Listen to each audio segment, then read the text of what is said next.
Ladies and gentlemen, the American jury and Bulldog Nation, yours truly is back from a 3-day unable to comment Facebook.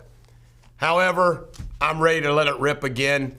And you know, I'm not going to get into it, but why I got 3 days is beyond me from a comparative standpoint. But let's dive right into this. I want to comment on everything post-Washington, D.C., Nancy Pelosi, so forth and so on. And I got my cheat sheet because there's so much to say. First and foremost, do you know what the definition of a riot is? This is Kentucky law, but it's applicable. This is what a riot is. Defines riot as a public disturbance involving an assemblage of 5 or more persons, which by tumultuous and violent conduct creates grave danger of damage or injury to property or persons, or substantially obstructs law enforcement or other government function. Can we all agree that what happened at the Capitol was a riot? I think so. Now, let's look at the definition of incite a riot. A person is guilty of inciting to riot when he incites or urges 5 or more persons to create or engage in a riot. Trump did no such thing.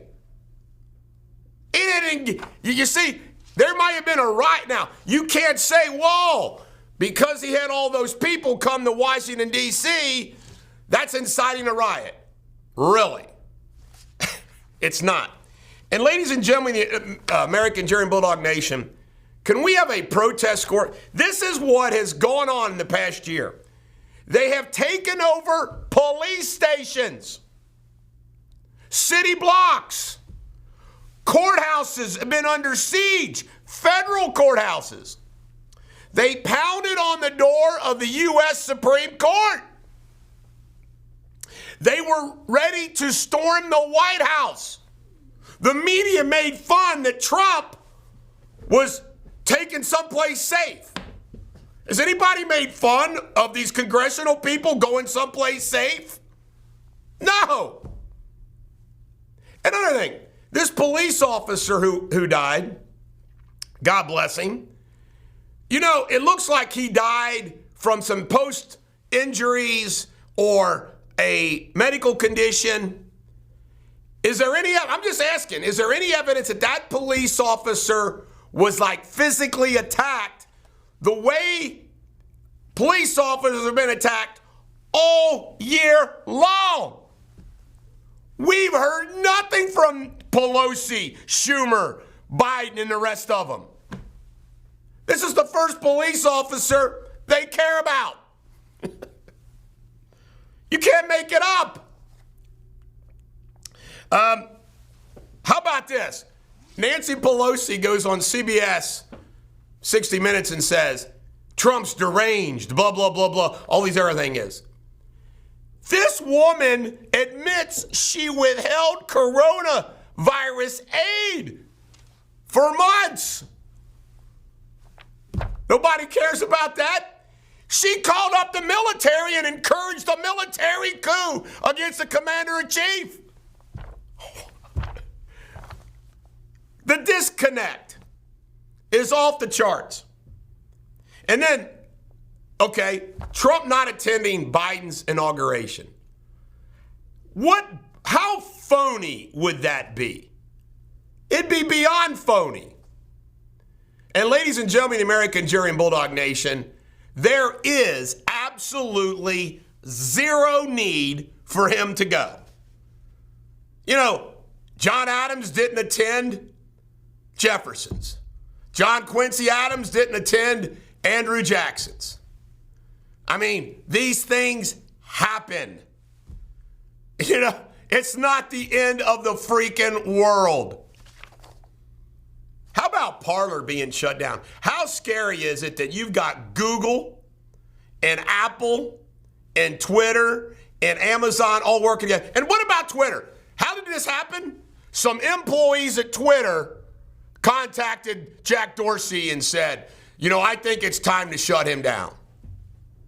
And let's let's take through the historical perspective of this. Trump won in 2016 because despite the mainstream media, he used Twitter and social media. So what's happened since 2016 until now? The Dems went, da-da-da-da-da, you got to shut him down. They finally got him to shut. That's the way they work. They're like the little child that say, can I, mom, can I, mom, can I, mom, can I, mom? That's what the liberal Democrats do. Shut him down, shut him down, shut him down, shut him down, shut him down. On and on and on and on. And finally they do it. Then they shut down Parler. This is communist. Now, for all of you that say, well, and by the way, I don't bluff, folks. I will have a lawsuit. It's being drafted. It will be filed by the end of this month. I'm suing all these folks. I can tell you this. The First Amendment protection, okay, that we get under the Constitution has to do with government infringement. Duh, I know that. Everybody knows that. But ladies and gentlemen, the American jury and Bulldog Nation, I believe that we've reached a point in this country where if the platforms are so in control of a few large corporations, when does a corporation start serving it becomes governmental action? You know, we have state monopolies. They're called utility companies. They're this quasi-public private thing. And I'm telling you, folks, it's time to test that water. It really is. It cracks me up. They all accuse Trump. There's a great meme going around. They all accuse Trump of being a dictator. Dictators don't get censored. They do the censoring. Isn't that amazing? They worry about Trump. Trump gets censored. You can't make it up. Let me see. These Democrats funded bail for protesters. There is absolutely no difference in fact, there is a difference. Much more violent protests all year long. They are deciding who gets to hate who. Ladies and gentlemen, American jury and Bulldog Nation, do you realize that you're allowed to hate? I'm allowed to hate. You're also allowed to even tell a lie. You're also even allowed to get it wrong. They are now trying to control who gets to hate who, what do you get to think, whether or not you get it right or not, and who are these people? Don't you find it a little irritating that some jackwagons buried somewhere in Silicon Valley are controlling and reviewing what you say and do? Who are these people? Who appoints them? Who do they get to decide? It's pretty amazing. The threat to democracy, really? The threat to democracy? The only threat to democracy is what's going on against the conservatives, Trump, and Trump supporters. You know, it's amazing now that nobody can be bashed except white people. That's a fact, folks.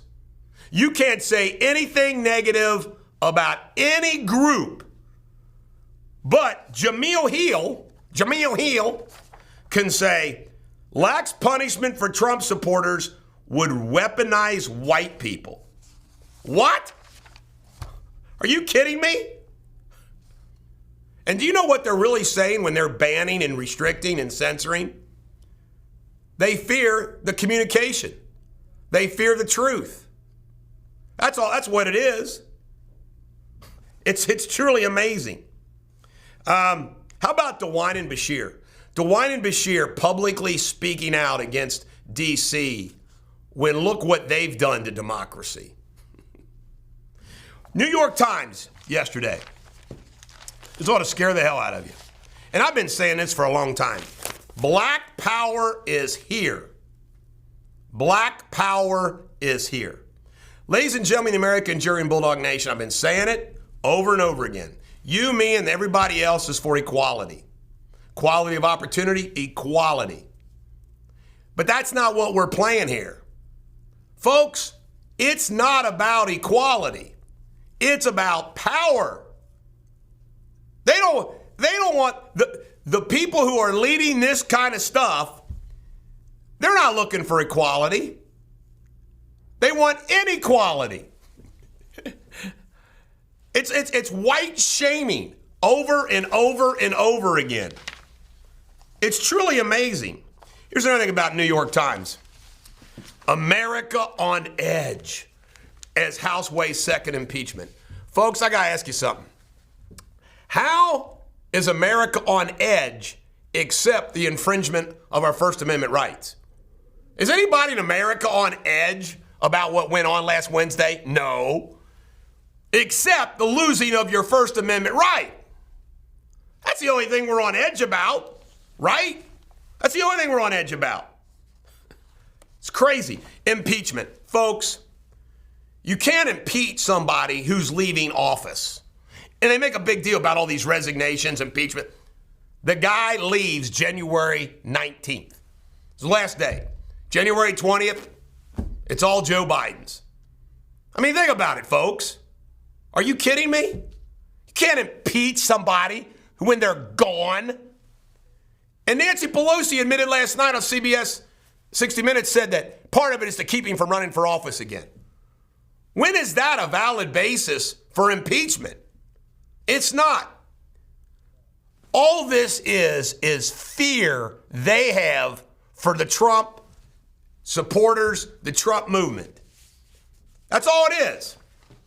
How about this? 6 local professors among those calling for Trump's removal.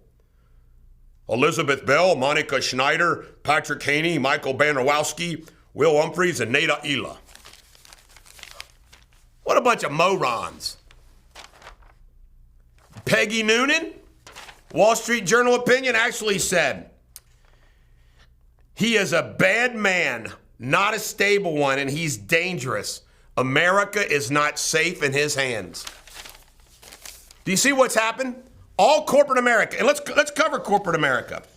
Who in corporate America is going after him? Citibank, Marriott, Blue Cross Blue Shield, Parler, Reddit, Parler being shut down, Forbes targeting Trump staffers, Stripe, stop processing campaign payments.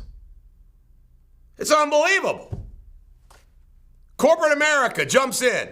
See, the deal is now done. I want to close with this. The deal is now done, folks.